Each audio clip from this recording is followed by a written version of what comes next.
Hello बच्चों, आज हम एक नया टॉपिक डिस्कस कर रहे हैं इनऑर्गेनिक केमिस्ट्री का। और टॉपिक क्या है समझिएगा, इनऑर्गेनिक केमिस्ट्री का स्टार्टिंग से हम बेसिक से स्टार्ट कर रहे हैं। बिल्कुल ठीक है। तो इनऑर्गेनिक केमिस्ट्री में हम पीरियडिक टेबल में एक प्रॉपर्टी आज स्टडी कर रहे हैं पीरियडिक टेबल का। पीरियड टेबल्स में एलिमेंट्स का अरेंजमेंट है इंक्रीजिंग एटॉमिक नंबर में, है ना। तो उन एलिमेंट्स की एक प्रॉपर्टी हम यहां से आज डिस्कस कर रहे हैं, देखिएगा।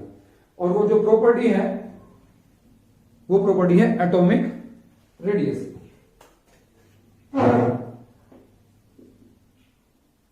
एटॉमिक रेडियस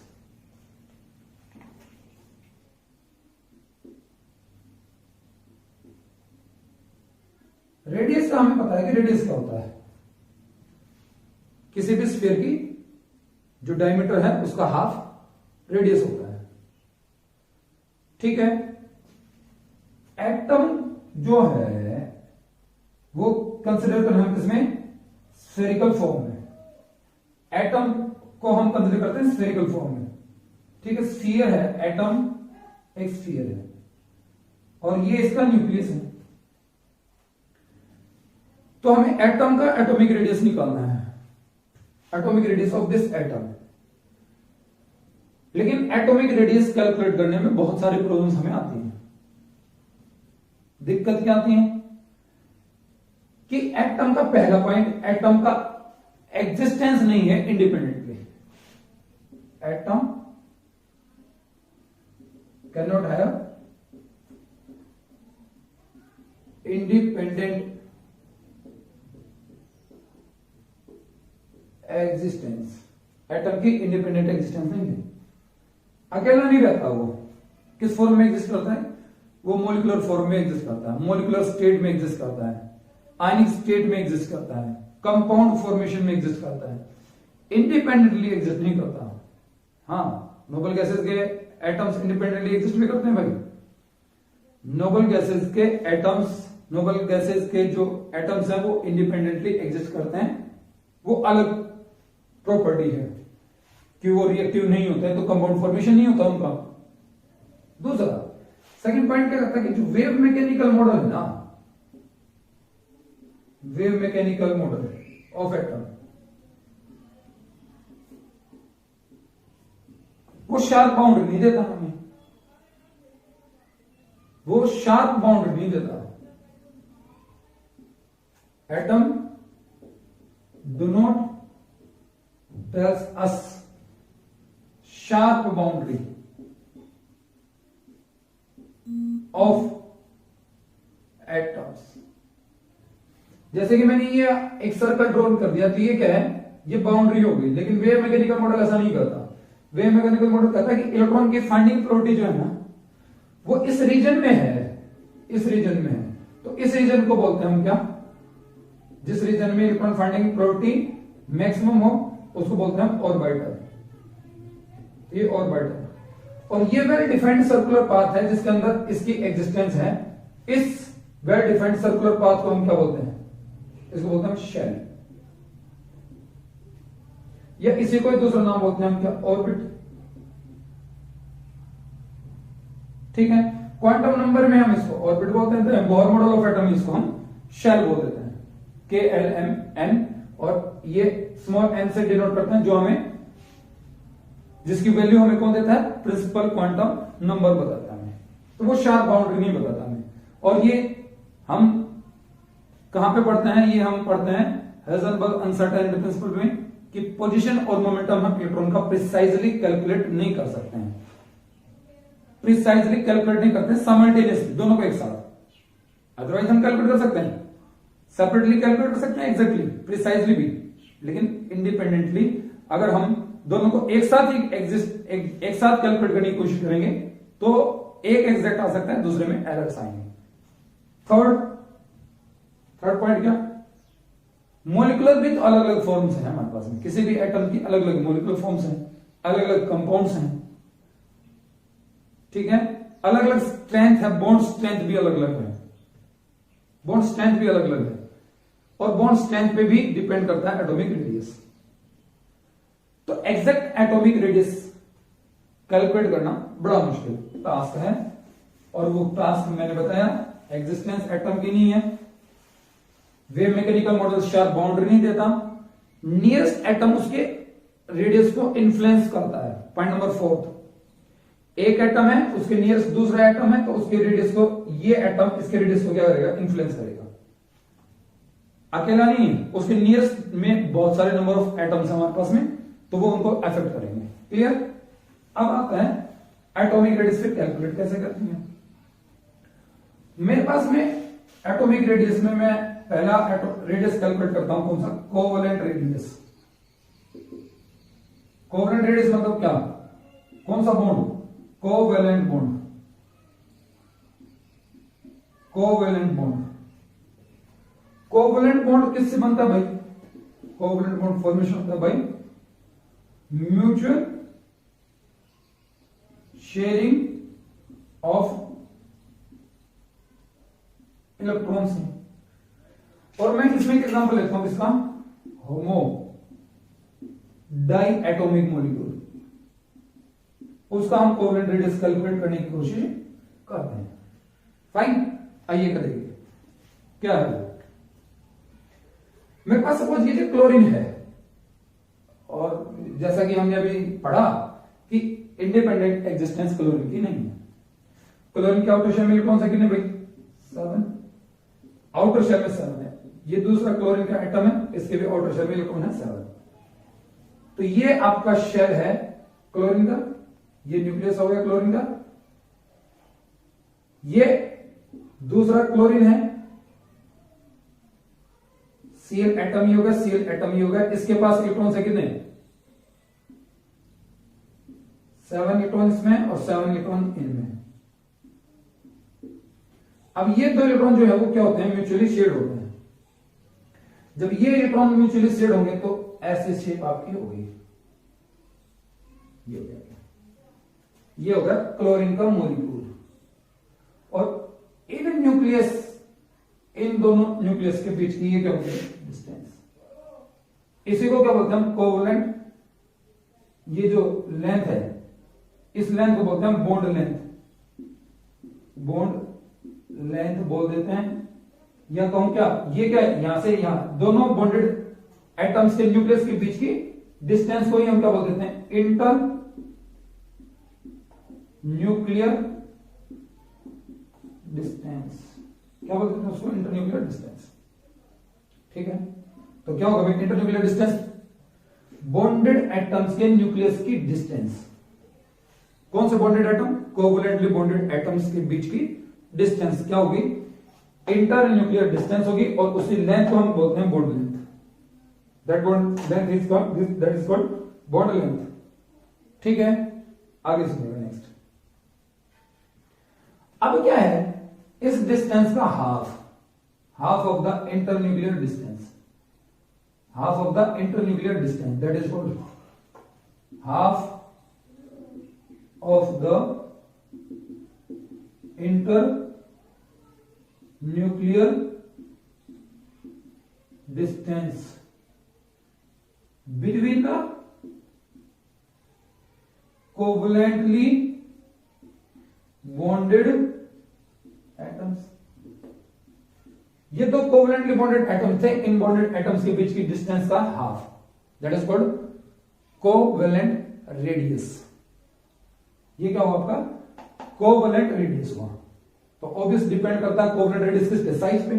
ये तो क्लोरीन था, मान लीजिए आयोडीन हो, तो आयोडीन का तो रेडियस बड़ा हो जाएगा भाई, ये आयोडीन, ये I2 हम सपोज आयोडीन है, तो आयोडीन का रेडियस क्या हो जाएगा, लार्ज हो जाएगा। ये क्या होगा, यहां से यहां तक कोवलेंट रेडियस हो गया, और यहां से यहां तक क्या होगी, इनके बीच की internuclear distance, internuclear distance IND, internuclear distance कहां से यहां तक, और half of the internuclear distance that is called covalent radius. तो कोवलेंट रेडियस किसका लार्ज होगा, आयोडीन का कोवलेंट रेडियस लार्ज होगा in comparison to the chlorine. Depend करता है क्या, साइज पे, साइज कितना है आपका। डाउन द ग्रुप जो है साइज बढ़ता है, तो ऑब्वियस जितना लार्ज साइज होगा एटम का उतना ही क्या होगा आपका इंटरन्यूक्लियर डिस्टेंस उतनी लार्ज होगी, और जितना इंटरन्यूक्लियर डिस्टेंस लार्ज होगी उसी के प्रोपोर्शनेट रेडियस भी होगा, उसी के प्रोपोर्शनेट क्या होगा कोवेलेंट रेडियस भी होगा। तो कोवेलेंट रेडियस सिंपली क्या है, half of the distance between the covalently bonded atoms nucleus. इसकी फर्दर मैं डिस्कशन करूंगा, लेकिन हम पहले टाइप ऑफ रेडियस ही पढ़ लेते हैं अभी। नेक्स्ट रेडियस है आपका कौन सा, वैन डर वाल रेडियस। वैन डर वाल रेडियस क्या है, मेरे पास सपोज ये इसी का एग्जांपल मैं ले रहा हूं यहां से, देखो क्या, ये मान लीजिए मेरे पास क्लोरीन है और ये क्लोरीन के न्यूक्लियस है, ये क्लोरीन है और ये क्लोरीन के न्यूक्लियस, ठीक है, this is Cl2, this is Cl2, और इसके नियरेस्ट दूसरा क्लोरीन का मॉलिक्यूल है दिस वन,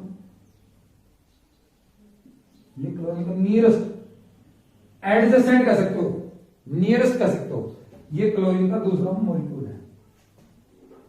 और नियरेस्ट बॉन्डेड, नियरेस्ट जो हमारे पास में मॉलिक्यूल्स हैं, इस मॉलिक्यूल से इस मॉलिक्यूल के बीच में अट्रैक्शन है, फोर्स ऑफ अट्रैक्शन है, और उसी को क्या बोलते हैं, van der Waals force of attraction, van der Waals force of attraction.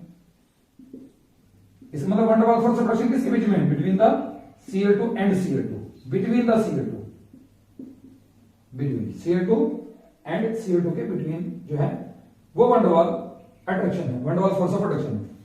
अब इस van der Waals force of attraction जो बॉन्डेड एटम है, इनके जो नियरेस्ट मॉलिक्यूल जो है, इनके जो नियरेस्ट एटम है, ये नियरेस्ट एटम इसका, एडजेसेंट मॉलिक्यूल्स के नियरेस्ट एटम्स का, ये ध्यान रखना, एडजेसेंट मॉलिक्यूल्स ये हो गए, इनके नियरेस्ट एटम ये हो गए, इसके नियरेस्ट एटम के बीच का जो रेडियस है हाफ ऑफ द डिस्टेंस, इसका भी half of the distance, half of the distance between the nearest और adjacent molecules atom, that is called, यहां से और यहां तक हाफ ऑफ द डिस्टेंस, वो क्या होगा, that is called van der वाल रेडियस, उसी को क्या कहेंगे, वैन डर वाल रेडियस कहेंगे, that is called van der वाल रेडियस, वो वैन डर वाल रेडियस होगा। फाइन, क्लियर हुआ, आगे सुनिएगा नेक्स्ट। तो इतना कंफर्म है क्या, अब यहां से ये जो डिस्टेंस है, ये लार्ज डिस्टेंस है, सॉरी ये शॉर्ट डिस्टेंस होगा, और ये डिस्टेंस लार्ज होगा, ये कहूं यहां से यहां तक ये डिस्टेंस लार्ज होगी, तो यहां से यहां तक half of the distance, this is called covalent radius. तो कोवेलेंट रेडियस क्या होगा, कोवेलेंट रेडियस शॉर्ट हो गया वैन डर वाल से, इसमें तो वैन डर वाल रेडियस क्या होगा, लॉन्गर देन कोवेलेंट रेडियस। एक प्रॉपर्टी यहां से हमने पढ़ी, एटॉमिक रेडियस क्या होता है, कोवेलेंट रेडियस, और उसके बाद वैन डर वाल रेडियस। साइज का कंपैरिजन हमने किया वैन डर वाल रेडियस में और कोवेलेंट रेडियस में, किसका साइज लार्ज, किसका साइज स्मॉल होगा। Clear, thank you.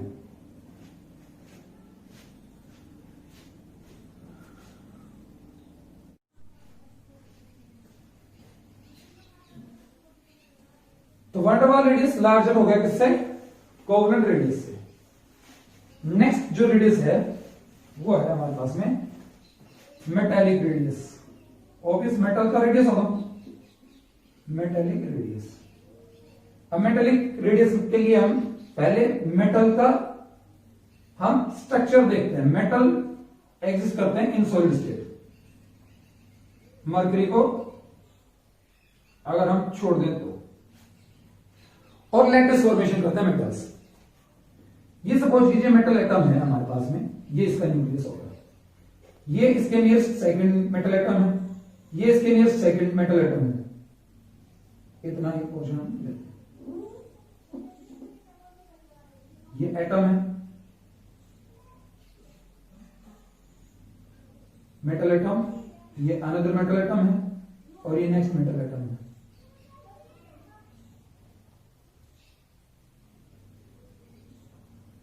ये मेटल एटम नेक्स्ट है, ये मेटल एटम नेक्स्ट है, और ये मेटल एटम नेक्स्ट है। ये हमारे पास में मेटल एटम्स हैं, और मेटल्स एटम्स में क्या होते हैं आपको पता होगा, मेटल एटम्स में क्या होते हैं भाई, फ्री इलेक्ट्रॉन्स होते हैं। मेटल हैं तो ये इनके फ्री इलेक्ट्रॉन्स हैं, और इलेक्ट्रॉन्स मूव कर रहे हैं रेंडमली इनके सराउंडिंग में। अब ये जो मेटल एटम है और ये जो मेटल एटम है, इन दोनों के बीच में फोर्स ऑफ अट्रैक्शन है। इस मेटल एटम का इसके नियरेस्ट जो मेटल एटम है उन सब के बीच में क्या है, फोर्स ऑफ अट्रैक्शन। एक मेटल एटम से दूसरे मेटल एटम के बीच में जो फोर्स ऑफ अट्रैक्शन है उसी को क्या बोलते हैं, मेटेलिक बॉन्ड बोलते हैं। That is called metallic bond. तो इस एटम के न्यूक्लियस से इस एटम के न्यूक्लियस के बीच जो लेंथ होगी that is called inter metal atom distance. Inter metal atom distance होगी, और इस डिस्टेंस का हाफ ऑब्वियस क्या होगा, मेटेलिक रेडियस होगा। तो मैं कहूं यहां से अगर मैं ये ले लूं this is the half of this one, nucleus से ये जो डिस्टेंस है दो नियरेस्ट मेटल एटम के न्यूक्लियस के डिस्टेंस का half, that is called metallic radius. उसको मेटेलिक रेडियस हम बोलेंगे। तो 3 रेडियस हो गए, कौन सा, one double radius, next metallic radius,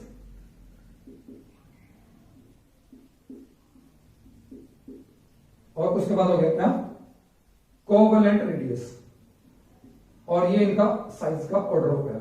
one double radius larger होता है साइज में देन मेटेलिक रेडियस, और मेटेलिक रेडियस क्या होता है, कोवेलेंट रेडियस से लार्ज होता है। कोवेलेंट रेडियस में हमें कोवेलेंट रेडियस सबसे शॉर्ट क्यों होता है, क्योंकि उसमें शेयरिंग होती है, इलेक्ट्रॉन क्लाउड्स की ओवरलैपिंग होती है। यहां पे देखिएगा ओवरलैपिंग नहीं है एटम्स के, जो सेल्स हैं उन सेल्स में सेल्स के जो इलेक्ट्रॉन्स है वो आपस में ओवरलैपिंग नहीं है। कोवेलेंट में क्या है, ओवरलैपिंग है। ओवरलैपिंग है तो क्या होगा, दे विल कम क्लोजर, तो डिस्टेंस क्या होगी, डिक्रीज होगी, और डिस्टेंस डिक्रीज होगी तो ऑब्वियस कोवेलेंट रेडियस क्या हो जाएगा, decrease. This is the order for the radius. This is all in this video.